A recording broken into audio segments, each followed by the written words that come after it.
This just shows the tremendous progress that we are making in Gibraltar in terms of the protection of people who are victims of domestic abuse. You may recall that last year, through the organisation Safe Lives, we delivered training for the Royal Gibraltar Police, where every single police officer in the RGP, right to the very top, have been part of this training. The training, when we organise this training, is always bespoke. So we tailor-make it to our needs because legislation is different.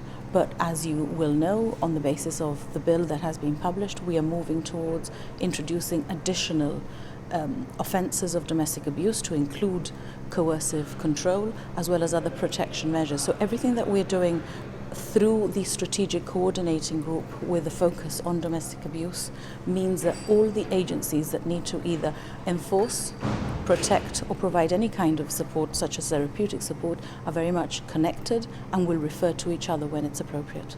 A domestic abuse champion is a frontline police officer who are the officers who go out to respond to 199 calls and calls from members of the public.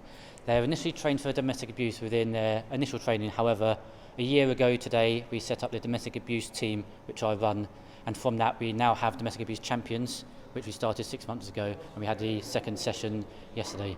Now this time we brought out experts from the UK such as Safe Lives, Chief Superintendent Barry Grint from Thames Valley and Inspector Assault from Hampshire.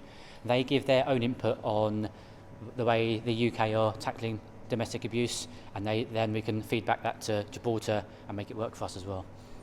When it comes to domestic abuse, there are a lot of things going on. So you've got very manipulative perpetrators who don't want the officers to really know what's going on.